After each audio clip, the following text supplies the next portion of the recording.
आमच्या गावची परिस्थिती तीच आहे, इतर कुठल्याही महाराष्ट्रातल्या खेड्यागावातली परिस्थिती तीच आहे. आता इतर गावात तर शाळा जास्त मोठी नाहीच नाही, परंतु परगावी ठेवायचं म्हणलं तर सुद्धा जायची यायची हमीची सोय नव्हती. आज आपल्यामुळे या गावच्या पुढच्या भविष्यातल्या अनेक मुलींच्या शिक्षणाला हातभार लागणार आहे. एकदा जोरदार टाळ्या होऊन द्या. म्हणजे बऱ्याच लोकांचा विश्वास बसत नव्हता की देशाचा अमृत महोत्सव 75वा स्वातंत्र्य दिन आपण नुकताच साजरा केलाय आणि एखाद्या गावाला इष्टी कशी नसेल. तर हे वास्तव होतं, कारण अनेक होती. मियांनी आता थोड्या वेळापूर्वी आम्हाला सांगितलं की म्हणले आमच्या गावातल्या प्रत्येकाच्या पायाला चिखल्या पडायच्या पावसात शाळेत जाणार येणाऱ्याच्या, चिखल तोडवत जाऊ लागायचं. तिथून पुढचा प्रवासाचा इथपर्यंत आलाय. आणि ज्यावेळेस आम्ही घोलप साहेबांना भेटलो, घोलप साहेब हे महागावचे आहेत, ज्या गावचं इतिहास, भूगोल आणि नावलौकिक प्रचंड मोठा आहे.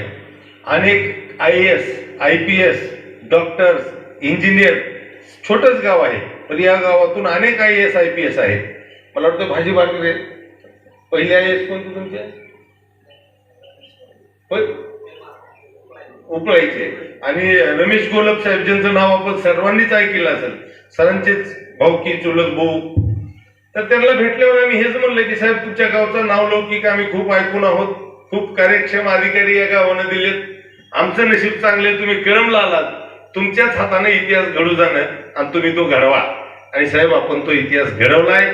वर्षाला आज हक्काची ह्यांचे मानकरी ते घोलप साहेबच आहेत.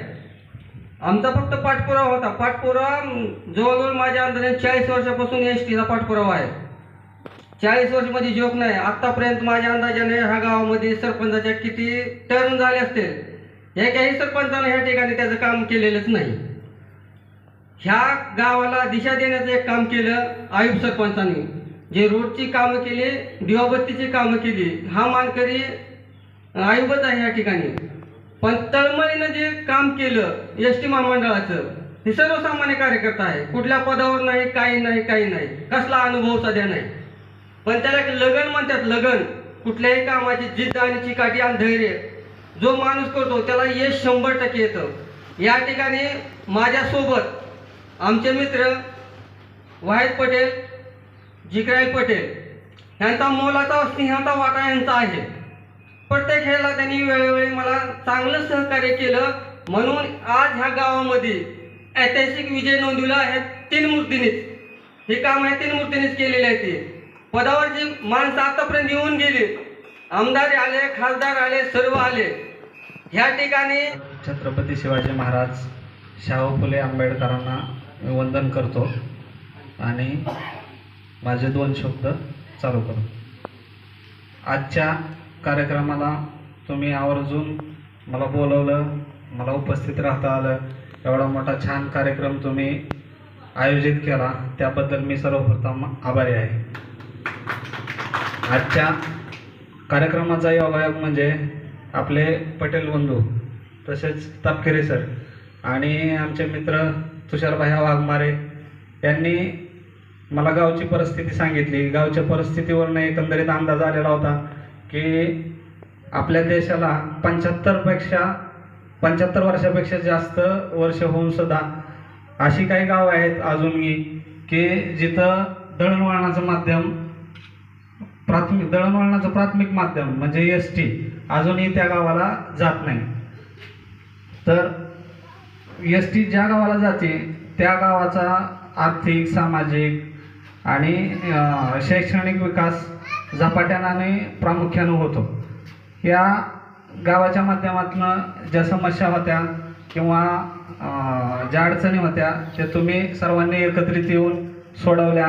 रस्त्याची परिस्थिती होती, परत हँडपंप हापशाचा जो विषय होता तो सांगितला होता, तोही तुम्ही तात्काळ दूर केला. आणि याच्या माध्यमातून मी शब्द दिला ना की जून जुलैमध्ये मी गाडी तुम्हाला चालू करून देणार.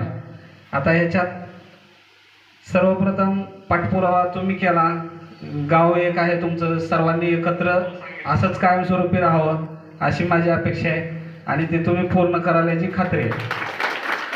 आता लहानपणी आपल्याला जसं शिक्षक शिकवतात की एकीचं बळ मिळते फळ, तसाच हा प्रकार आहे. तुम्ही कुठल्याही गोष्टीत एकत्र जर सर्व आलात तर 100% तुम्हाला त्याचा रिझल्ट आणि यश गॅरंटेड मिळणारच.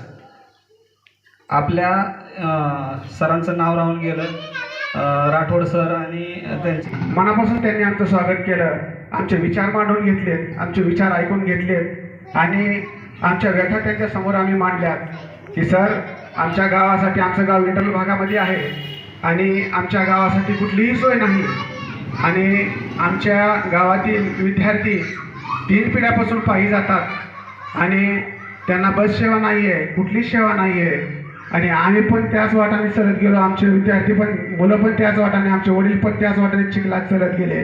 असे 3 पिढ्यापासून आम्ही त्याच वाटाने चालत शाळेला जात आहोत. आमच्यावर काहीतरी सर ह्याच्यावरती तुम्ही तोडगा काढा आणि एस टी आमच्या गावाला पाठवा म्हणून आग्रही विनंती त्यांच्याकडे आम्ही केली.